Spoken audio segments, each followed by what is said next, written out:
대한민국 1,900만 직장인들이 자신들의 권익을 지키기 위해서 만든 조직이죠. 바로 노동조합에 대한 소식을 준비해봤습니다. 그런데 이 노동조합, 우리 경제와 사회에 정말 필요한 것인지 아니면 우리 사회의 혼란만 야기하는 집단인지에 대해서 의견이 분분합니다. 오늘은 노동조합의 허와 실에 대해서 알아봤습니다. 네.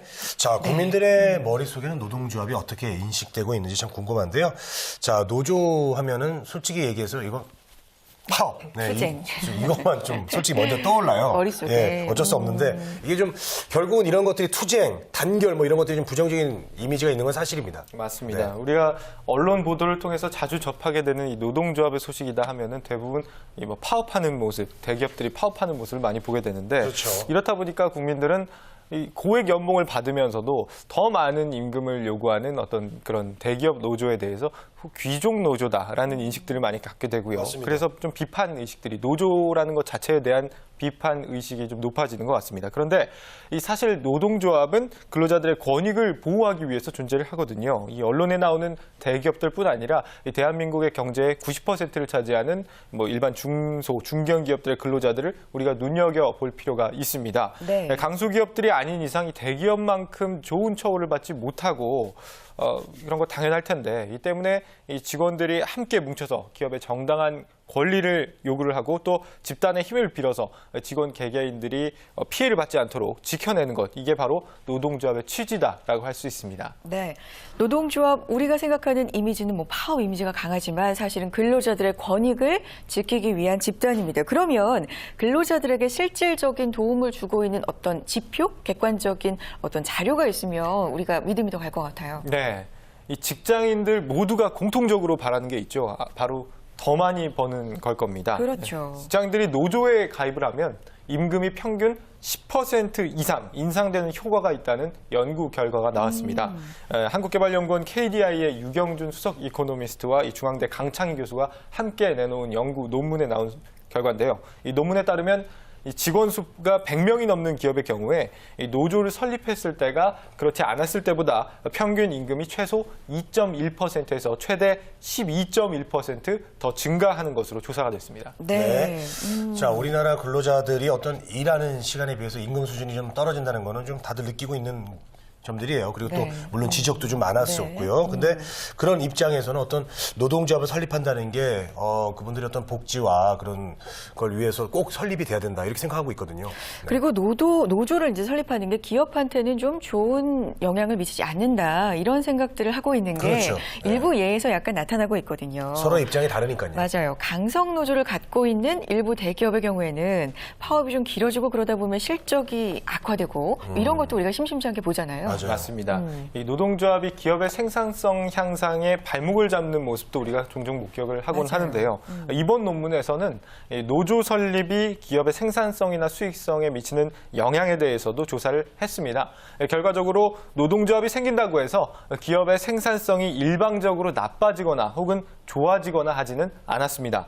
예를 들어서 노조가 생겨서 기업이 올라가게 되면 기업들은 한 사람을 뽑더라도 더 우수한 인재를 뽑기 위해서 노력을 하게 됩니다. 그러니까 임금이 비싸니까 한 사람이라도 더 제대로 된 사람을 뽑으려고 노력을 하는 거고요. 이렇게 되면 우수한 인재가 뽑혀서 생산성 향상에 보탬이 될 겁니다.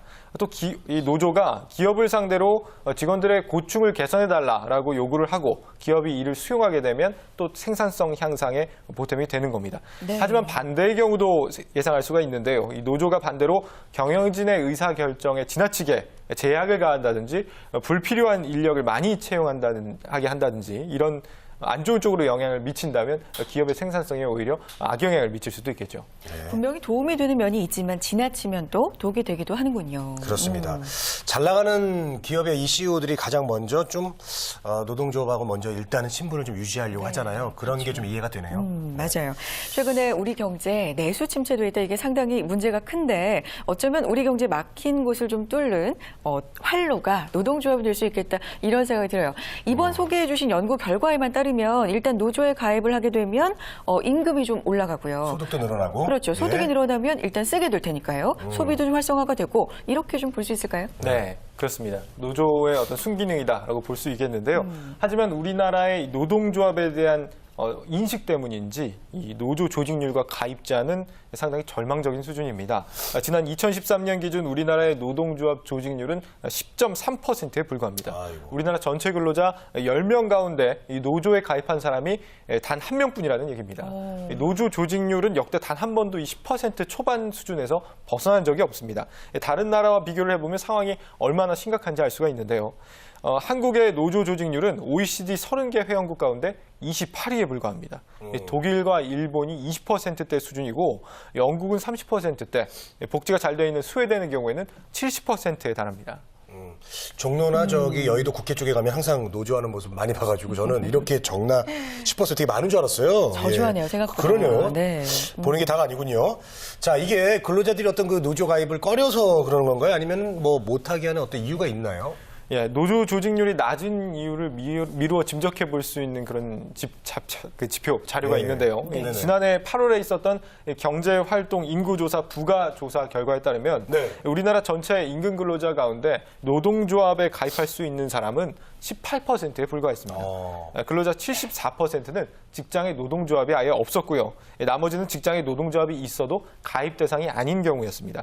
한마디로 우리나라 직장인 대부분이 노조에 가입을 하고 싶어도 노조가 없어서 가입을 못하는 겁니다.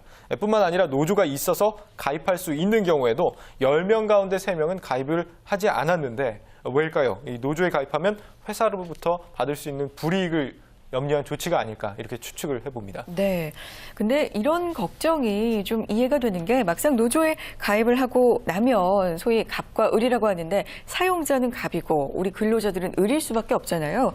불이익을 받을 거라는 걱정이 어느 정도 이해가 되는데요. 그렇죠. 특히 우리나라의 경우에는 이 비정규직 근로자의 비중이 상당히 많습니다. 네. 근로자 3명 가운데 1명이 비정규직인데 이들 비정규직은 이 정규직처럼 고용계약이 계속 유지가 될 수 있는 게 아니고 언제든지 또 해지가 되면 재계약이 안 될 가능성이 높거든요. 그렇기 때문에 괜히 미흡보였다간 언제 길거리에 나앉을지 모른다 이런 우려 때문에 웬만해서는 노조를 조직할 엄두를 내지 못하는 것 아니냐 이렇게 볼 수 있습니다. 네. 그렇습니다. 그 얼마 전에 그 노동조합 문제를 다룬 영화가 있었어요. 카트라고요. 맞아요. 비정규직 관련된 영화가 우리나라 최초로 이번에 상영이 된 영화라고 합니다. 근데 이제 여기서 영화 속에서도 그렇고 노조를 세우고 이제 파업을 주도했던 근로자들이 결국은 직장을 잃거나 형을 받아서 네. 옥살이를 하게 됐거든요. 이렇기 때문에 이제 이런 것만 봐도 좀 겁을 먹게 될 수밖에 없고 자신을 지켜야 될 어떤 그 정당한 권리조차도 있지 않나 그런 생각이 듭니다. 예, 때문에 이 최근 근로자들이 노동조합을 설립할 수 있도록 조치가 필요하다는 이런 목소리가 높아지고 있습니다. 정부가 그렇죠. 추진하고 있는 이 노동시장 구조 개혁을 위해서라도 이 노동조합의 강화가 절실한 상황입니다. 정규직 근로자들에 대한 해고 요건을 완화해서 성과와 능력에 따라서 비정규직도 정규직 채용 시장으로 좀 진입할 수 있도록 하자. 이런 게 바로 노동시장 구조 개혁에 안에 포함된 내용인데 이 노동계는 이렇게 이 정규직 해고 요건을 완화하기에 앞서서 전제되어야 하는 것이 해고가 되더라도 근로자가 언제든지 다시 일어설 수 있는 그리고 해고가 아무렇게나 되는 것이 아니라 정말 부득이한 경우에만 해고가 이루어질 수 있도록 이런 사회 안전망을 확보하는 것이다라고 보고 있습니다. 네. 노동조합을 강화하는 것은 이렇게 사회 안전망을 확보하는 어떤 그 시발점이 될 수 있을 겁니다. 회사가 직원을 해고를 시키기에 앞서서 이 고용을 유지하기 위해서 정말 최대한 할 수 있는 노력을 다 했는지 노동조합이 잘 감시하고 또 잘못된 것은 따져 물어야만 이 근로자들이 안심하고 직장에서 일할 수 있을 겁니다. 네.